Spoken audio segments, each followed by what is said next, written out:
I had to let a little time pass before I wrote about this, Al said. It was too painful and too embarrassing. When honey number 3 told me she was moving, I knew the clock was ticking. Moving? And I needed to act fast and deliberate. Oh. All right, Al, I need some background here before we continue. Who knew she was moving? How long had you known her prior to her telling you she was moving? Probably 5 months or so. I was in love with this woman, and I did not want her to get away. You was in love. But at the same time, I knew she had another dude on her mind. So I made a decision. I hopped in my truck and made 2 stops. The first was Home Depot. Why? You're going to build her a deck? This is Big Al, his blog. Okay. There's this bench outside of where she lives. We would sit there sometimes and drink a beer or have a glass of wine, and we could talk. Oh, no. We had some great times on that bench. I was going to actually take the bench to a park and set the bench right there in this little spot. The next stop was a little tougher. The jewelry store. Oh, my gosh. No. Nobody knows this. There's like 6 people in the world that know this story right here. I've only bought 2 rings for women in my entire life. This was the second one. The first time I proposed, I had known her for almost 3 years. I knew her mom, her dad, her family, her friends. But with honey number 3, I'd only known her for 4 months. Oh, my goodness. I didn't know any of her family, and I'd only met 2 of her friends. All I knew was that she meant so much to me. After spending over an hour in the jewelry store, I left with the perfect ring. Was this going to work? I'll be honest. I had serious doubts. But I had to try.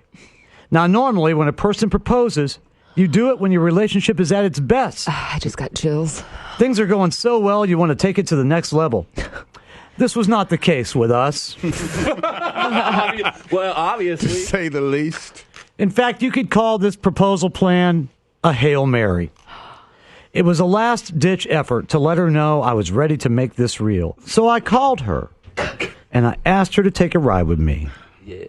But before I got there to pick her up, I went and put the bench at the park. You were ready. Right by this awesome waterfall.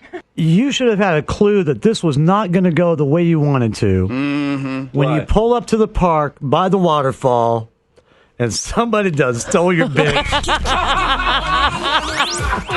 Swear to God. I swear to God. I couldn't help but laugh. We walked around the park a short way and found another bench. Oh, wow, there was already one out there. Yeah, how about that? Yeah. Crazy. There's a I would bench. have gone to the park first and see if there's a bench. How do you know that it's going to be vacant? We talked for 30 minutes, and I found the nerve to ask the question. You did.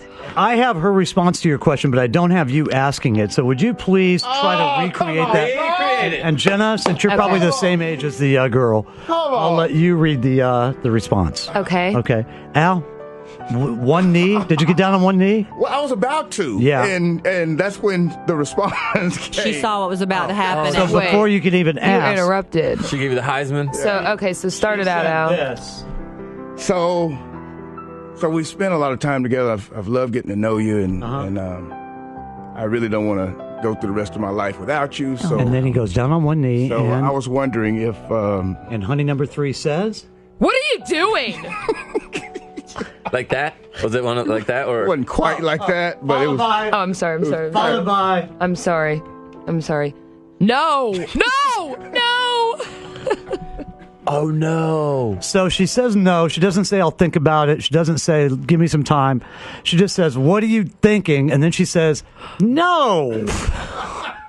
And so Al says, all right, well, let me give you a ride back. The longest, most awkward ride ever. Oh, I bet. What'd you guys talk about? Guys, word of advice, if you're going to propose and you're not sure she's saying yes, have her meet you there.